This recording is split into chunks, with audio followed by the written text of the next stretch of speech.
Sederet artis tanah air akan diperiksa polisi terkait kasus investasi bodong robot trading ilegal. Setelah Ivan Gunawan dan pasangan Lesti dan Bilar, giliran penyanyi Rosa yang akan diperiksa di Barreskrim Polri kemarin. Hadir usai buka puasa, Rosa didampingi kuasa hukumnya mengaku tidak ada kerja sama dengan DNA Pro. Dan benarkah Rosa juga akan mengembalikan sejumlah uang dari DNA Pro kepada polisi mengikuti jejak Lesti dan juga Bilar? Sementara itu, sederet artis yang juga sudah dalam agenda polisi untuk diperiksa adalah penyanyi Ello, Billy Syahputra, Yosi Project Pop, dan juga penyanyi Firza. Pemanggilan terhadap Ello rupanya telah dijadwal ulang dan Ello mengaku siap hadir tanggal 28 April sesuai jadwal pemanggilannya sebagai saksi. Sedangkan Yosi Project Pop akan diperiksa pada hari Jumat ini. Lantas seperti apa tanggapan para selebriti atas kasus tersebut? Terlepas dari pemanggilan sederet artis terkait kasus robot trading ilegal, di sisi lain, adik tersangka Indra Kents yang bernama Natasha Kesuma telah ditahan pihak kepolisian kemarin. Penahanan terhadap Natasha dilakukan setelah 2 hari lalu menjalani pemeriksaan perdana dengan status tersangka dalam kasus yang menjerat sang kakak. Lantas, benarkah Natasha mendapat aliran dana dari kakaknya dalam jumlah yang mencengangkan, yaitu puluhan miliar rupiah? Pemirsa, bersama Intens Investigasi, kami hadirkan kabar terkini, terpercaya, dan teraktual. Tetapi sebelumnya, jangan lupa untuk like, subscribe, dan juga share channel YouTube ini.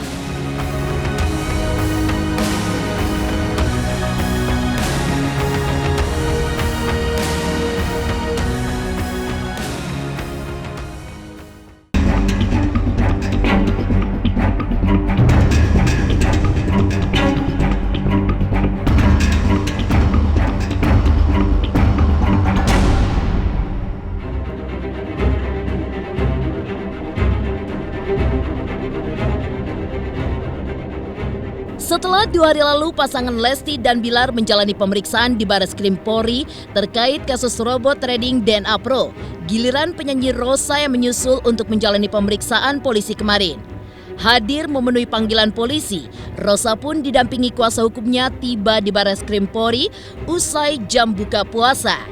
Tiba di Barreskrim Polri, Rosa secara gamblang menjelaskan bahwa dirinya tidak ada kerjasama dengan DNA Pro. Kehadirannya di acara yang rupanya diselenggarakan oleh pihak DNA Pro di Bali tahun lalu itu adalah hanya sebatas diundang untuk bernyanyi dengan kontrak yang jelas yang dihubungi melalui manajemennya.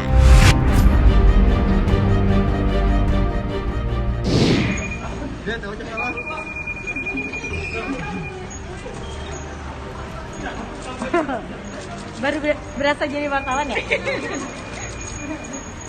Jadi langsung berasa jadi wartawan. Teh, Dodo kesini Teh. Jadi maksudnya gimana? Ya, cepat. Mau ikut ditanyain. Habis ini ya? Ya. Doain ya. Sukses Teh. Makasih. Yuk, aku sebenarnya jadwalnya emang sore habis buka puasa. Hari ini kebetulan memang aku didampingi sama pengacara saya. Kita dapat panggilan sebagai saksi dan insya Allah kita memberikan keterangan.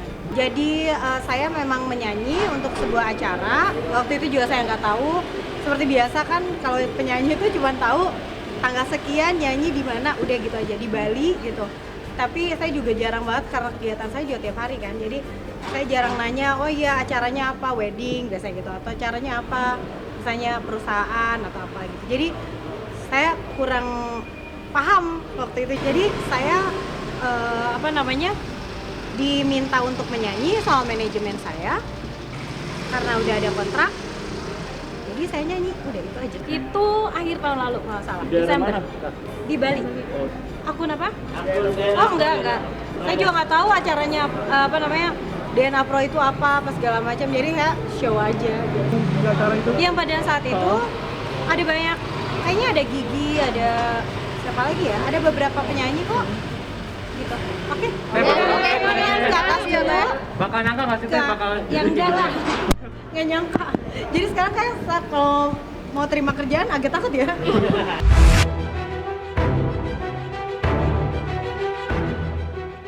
Diakui Rosa usai menjalani pemeriksaan oleh penyidik. Ia ditanyakan soal keterkaitan dirinya ketika bernyanyi di panggung DNA Pro di Bali pada tahun lalu. Kepada penyidik, Rosa mengaku hanya menyanyi di suatu acara yang kemudian ia ketahui diselenggarakan oleh pihak DNA Pro. Ketika itu, Rosa mengaku tidak mengenal pihak DNA Pro juga Steven Richard selaku co-founder. Terkait honor manggungnya ketika itu, Rosa mengaku siap mengembalikannya jika memang aturannya dikembalikan. Tapi sejauh ini, uang jasa sekali manggung Rosa di acara DNA Pro tersebut diakui Rosa memang disita oleh polisi untuk kepentingan penyidikan. Tadi saya ditanyain oleh penyidik, prosesnya berjalan dengan lancar, alhamdulillah. Saya menjawab apa yang ditanyakan dan sebetulnya nggak terlalu panjang ya, karena ya cukup ditanyakan, saya cukup menjawab apa yang ditanyakan oleh. Cuman iya itu keterkaitan, karena saya ditanyain keterkaitannya apa, saya bilang bahwa saya menyanyi untuk sebuah acara yang yang kemudian diketahui namanya DNA Pro. Terus udah gitu jadi cuman satu kali nyanyi di acaranya. Nggak kenal saya malahan. Saya kan kalau nyanyi nggak pernah kenal sama siapa yang undang juga kan. Jadi yang menghubungi juga bukan ke saya pribadi, tapi pasti ke manajemen gitu. Jadi semuanya berdasarkan kontrak. Di kontrak tertera acaranya apa, di mana saya nyanyi berapa lagu gitu aja. Ya, kalau ada yang memang harus dikembalikan, saya juga akan mengembalikan sejumlah yang harus dikembalikan. Insya Allah dikembalikan dong. Kalau memang harus dikembalikan, bukan dikembalikan sih sebetulnya. Ini kalau tadi penyidik bilangnya bukan dikembalikan. Kalau dikembalikan kan artinya saya sebagai barang bukti ini, sebagai barang bukti. Jadi mungkin disita sementara sebelum dibuktikan gitu. Itu aja. Jadi bukan uangnya dikembalikan ke siapa, itu enggak. Kan itu. Udah? Secepatnya. Kenapa? Perasaannya biasa aja. Kenapa? Oh enggak. Saya kan cuma nyanyi aja. Jadi bukan ambasador. Iya, insya Allah mudah-mudahan ya, bingung ya hati-hatinya bagaimana, tapi yang paling pasti ya doain aja semoga dilindungin aja terus sama Allah gitu.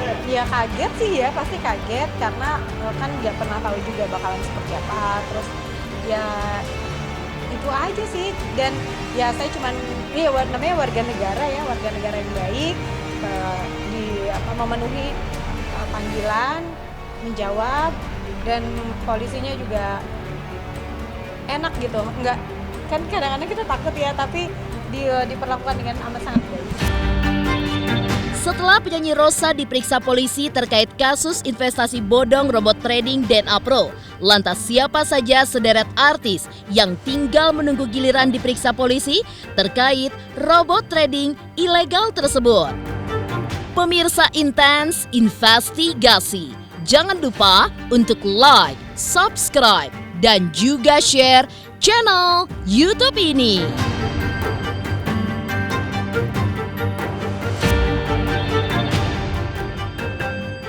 Halo, aku Bunga Zena. Saksikan terus Intens Investigasi yang tayang 3 kali sehari, Senin sampai Sabtu, dan jangan lupa kalian like, share, dan subscribe.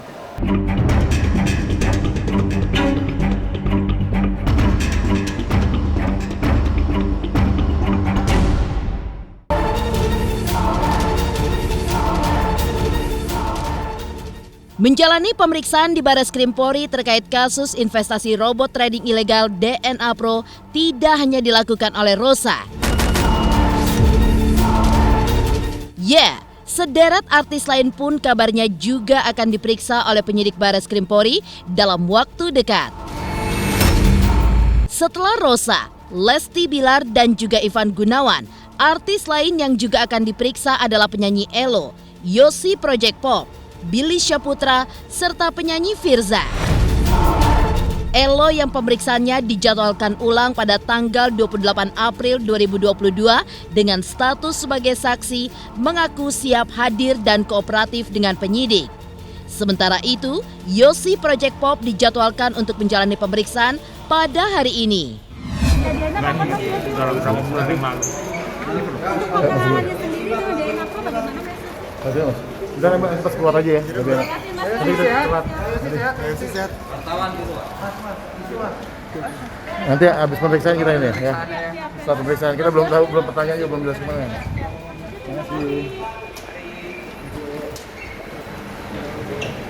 Mas Yosi yang ada di sini, Mas. Nanti belum. Kemarin kan rencananya minggu ini kan, tapi ada update terbaru dari penyidik tadi barusan dikirim, yaitu yang minggu ini ada 5 itu ya. Siapa tuh? Itu tadi siapa? Nah itu penyanyi apa? RB, BS, Y, ya. JP apa ya, Pak? Y aja Y. Dia siapa, Pak? Ya dari personil Project Pop. Itu aja. Salah satu personil band. Inisialnya Y. Ini yang diupdate, yang baru kita update. Itu bukan band, Pak. Apa itu? Elo kapan? Itu grup. Elo ke minggu berikutnya. Biasanya E ya? Iya, Pak. Oh. Jadwalnya kan harusnya hari ini. Ternyata ini ada update terbaru dari penyidik, dijadwalkan karena belum dipanggil. Baru dikirimnya tadi undangannya. Ya, jadi kayaknya kalian salah informasi. Berarti akan menjadwalkan di reschedule atau bagaimana? Udah kok nanti tanggal 28 ya. Tapi tetap kooperatif. Ya pasti dong. Gini, sorry, yang gue bilang, saya tidak akan memberikan keterangan apapun sebelum saya memberikan keterangan pada polisi. Jadi kalau buat kamu nanti aja 28.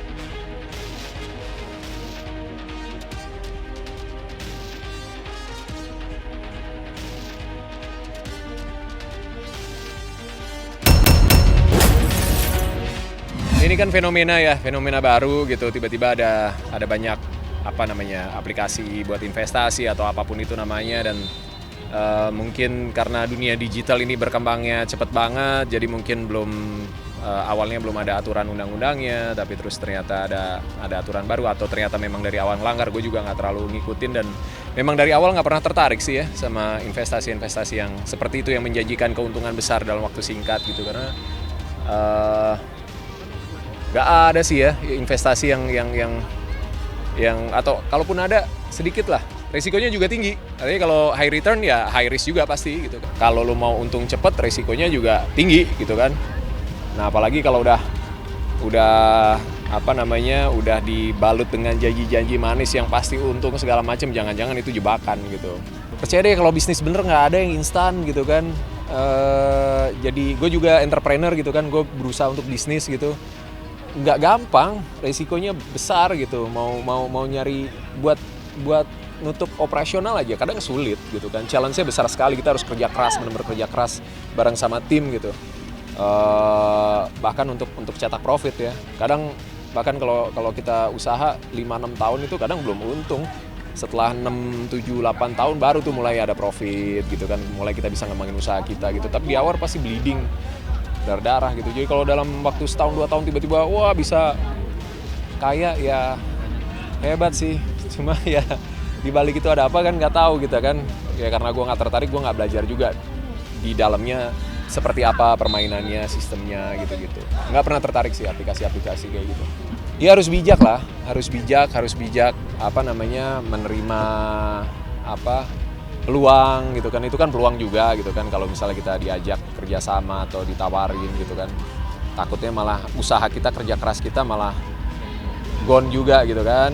Jadi ya harus bijak-bijak lah, pelajarin dulu bener-bener Kalau mau ikutan, cari tahu gitu.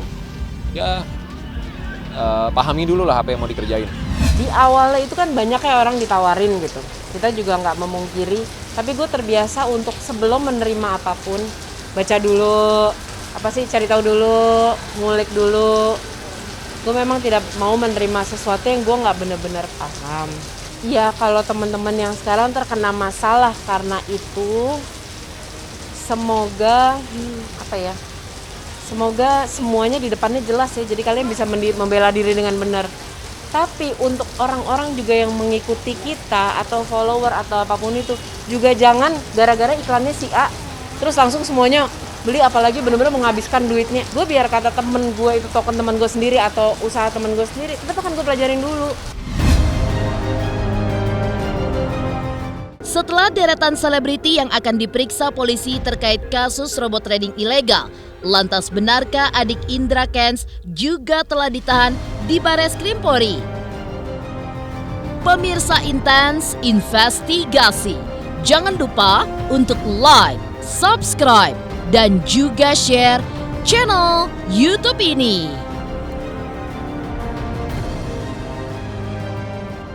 Halo teman-teman, jangan lupa saksikan terus Intens Investigasi yang tayang 3 kali sehari, Senin sampai Sabtu. Jangan lupa like, share, dan juga di-subscribe.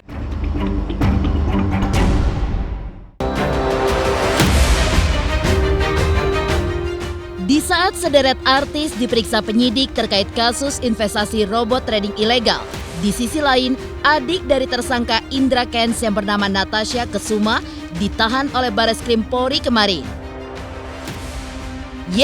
Polisi menahan adik Indra Kents setelah sehari sebelumnya menjalani pemeriksaan perdana sebagai tersangka pada Rabu tanggal 20 April 2022. Natasha yang memenuhi panggilan penyidik untuk pertama kalinya tersebut dicecar dengan 52 pertanyaan dari pukul 14.00 waktu Indonesia Barat hingga pukul 19.00 waktu Indonesia Barat. Pertanyaan dari penyidik tersebut terkait aset milik Indra Kents dan juga transaksi keuangan dari Natasha serta transaksi kripto pada akun Natasha di Indodax. Pada hari Selasa, tanggal 20 April 2022, penyidik melakukan pemeriksaan terhadap tersangka NK yang merupakan adik daripada saudara Ika mulai pukul 14.00 sampai dengan 19.00 dengan 52 pertanyaan terkait aset milik saudara Ika, kemudian transaksi keuangan dari rekening NK dan transaksi kripto pada akun NK di Indodax. Telah dilakukan pemeriksaan sebagai tersangka oleh penyidik berdasarkan surat perintah penangkapan nomor SPK 61 4 Romawi Res 2.5 2022 di Tipidexus tanggal 18 April 2022 telah dilakukan penahanan sesuai dengan surat penahanan. Telah dilakukan penangkapan dan juga selanjutnya dilakukan penahanan dengan surat penahanan nomor SPH 58 4 Romawi Res 2.5 2022 di Tipidexus tanggal 21 April 2022 atas nama NK dilakukan penangkapan dan selanjutnya dilakukan penahanan tanggal 20 April 2022. Berdasarkan keterangan Natasha dan hasil pendalaman polisi, adik Indra Kents ini diketahui menerima aliran dana dari sang kakak sebesar Rp9.043.436.000. Selain itu, Indra Kents juga membeli rumah atas nama saudaranya itu. Tak hanya itu saja, Natasha rupanya juga memiliki akun kripto di Indodax dan memiliki aset kripto sebesar Rp35 miliar dari tersangka Indra Kents. Dilakukan penangkapan dan selanjutnya dilakukan penahanan tanggal 20 April 2022. Adapun peran NK yang pertama adalah menerima aliran dana dari tersangka IK sebesar 9.443.436.000 rupiah. Kemudian tersangka IK membeli rumah atas nama NK. Kemudian yang ketiga adalah memiliki akun kripto di Indodax dan mendapat aset kripto sebesar 35 miliar dari tersangka IK. Terhadap tersangka NK dijerat pasal 5 dan atau pasal 10 Undang-Undang Nomor 8 Tahun 2010 tentang pencegahan dan pemberantasan tindak pidana pencucian uang junto pasal 55 ayat 1 KUHP.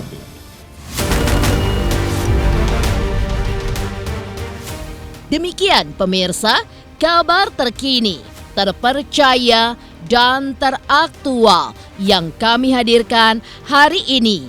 Saksikan terus Intens Investigasi setiap hari Senin sampai dengan Sabtu. Tayang 3 kali sehari, yaitu pada pukul 11 siang, 3 sore, dan 7 malam hanya di YouTube channel. Dan pastikan jangan lupa untuk like, subscribe, share, dan juga komen channel Intens Investigasi.